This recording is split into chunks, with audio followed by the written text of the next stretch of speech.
Ay, naku guys. Andito na naman tayo. Huwag kayo iiyak.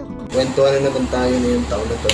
So, ang title pa lang guys na subtitle is Goodbye 2024.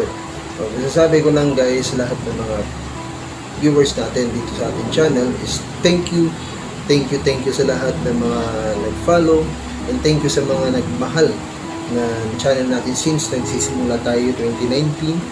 And ang masasabi ko lang guys is paulit-ulit is thank you sa lahat, sa mga TikToks natin, sa mga taga-Instagrams natin, and lahat ng natin mga platform na lumalabas ng mga bago kong platforms. So, ang mga projects ko noon, may projects ko ngayon, and then since nung balikan natin yung January 2024, yung mga sunod-sunod na mga projects, ganyan-ganyan, hanggang sa in December talaga naglaylo ako guys kasi inuna ko yung self ko guys, inuna ko yung life ko kasi puro na lang kasi nasa ibang bagay po lang dito sa channel ko ating buhay. So kaya sunod-sunod din nung December, naputol-putol din yung pag-upload ko guys, hanggang sa naputulan kami ng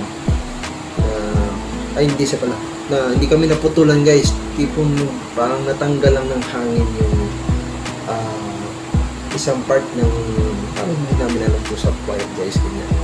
May part lang na isang naputulan, inaabot kami guys ng ilang days para ikakabit lang yun ng isang nag-aayos, yung sabi natin na yung nagsisimula sa letter A, alam nyo na yun guys, yung nag-aayos ng mga kuryente na nilabot pa kami ng ilang days bago sumapit yung New Year and pumasok yung Pasko.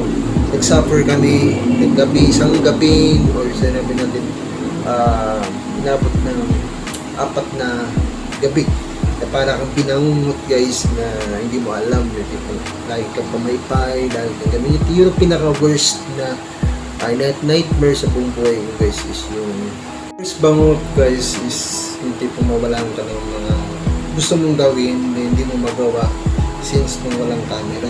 So tipong na-bored ka, tipong wala akong magawa talaga nung burnout. So ibang bagay yung talagang ginawa ko guys. So ang lesson din guys sa akin noong this 2024 is try ko din daw minsan tipong kahit wala akong camera is gawin ko yung gawin na gusto ko.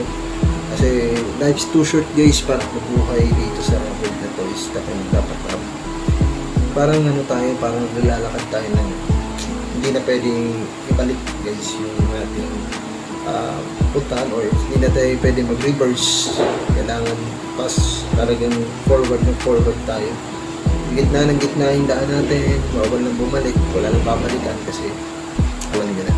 So basta thank you sa lahat ng mga viewers natin, thank you sa lahat ng mga viewers, and Happy New Year, and sa lahat ng mga viewers natin dyan, mga kurago natin. And this is Princess Zuko guys, number 1, ito man influencer.